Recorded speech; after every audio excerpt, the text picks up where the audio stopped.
Hey! Aujourd'hui, ça va être mon sapin de Noël en chocolat avec une chantilly au matcha. Je vais faire chauffer le lait. Ensuite, je vais ajouter les galets de chocolat et je vais les faire fondre en mélangeant. Ensuite, je vais ajouter la poudre de cacao non sucrée et je vais encore mélanger. Il faut bien mélanger pour éviter les grumeaux et toujours tamiser. On verse le sucre directement dans les blancs d'œufs pour avoir un mélange qui ne monte pas trop et que le gâteau reste bien moelleux.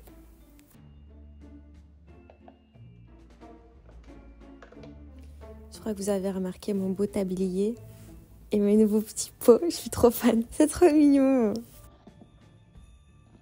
Là, j'ajoute les jaunes d'œufs un par un et je mélange délicatement.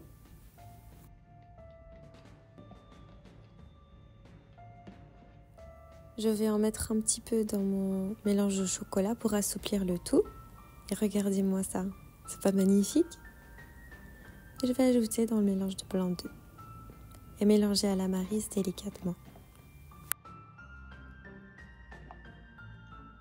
Et comme d'habitude, on tamise la farine, on ajoute et on mélange.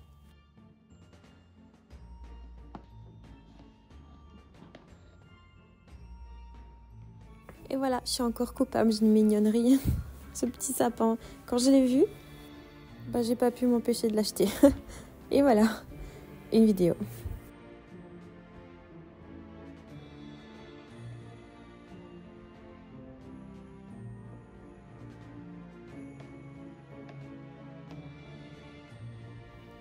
On va enlever tout l'air, toutes les bulles, pour avoir un gâteau régulier.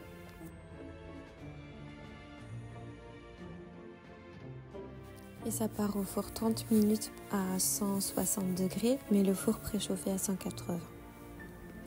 Et là, visiblement, je l'ai un petit peu trop cuit. Donc l'extérieur, il y a une petite croûte, mais l'intérieur était bien moelleux. Vous allez le voir tout de suite. Donc en fait, ça dépend de votre moule. Si votre moule est assez plat, il faut toujours réduire un peu le temps de cuisson. Par contre, si vous avez un moule profond de type rond, je vous conseille de cuire plus longtemps et vérifier avec un piquet à l'intérieur s'il ressort sec ou pas.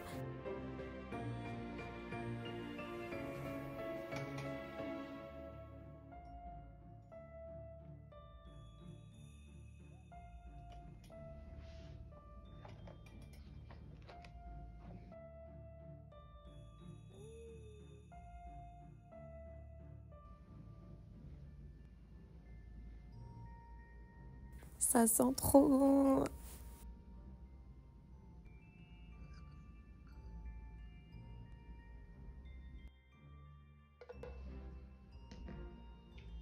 Là, on va faire la chantilly au matcha. Cette fois-ci, j'ai incorporé directement le matcha dans la crème. Mais si vous voulez quelque chose de moins amer, de plus doux, je vous conseille peut-être de l'infuser avant. Pour l'infuser, vous le mettez sur feu doux, la crème et le matcha. Vous laissez chauffer un petit moment, quelques minutes. Ensuite, vous tamisez et vous rajoutez de la crème si nécessaire, parce qu'en tamisant, on perd des fois de la quantité. Et me voilà de retour avec la poche qui est plus grande que mon bras.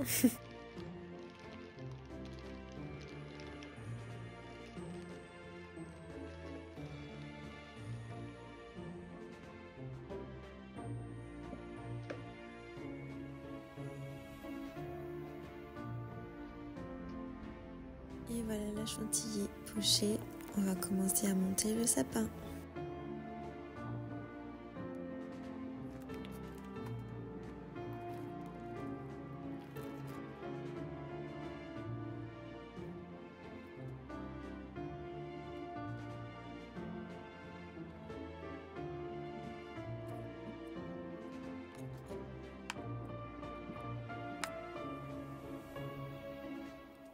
On va utiliser des groseilles en guise de boule de Noël.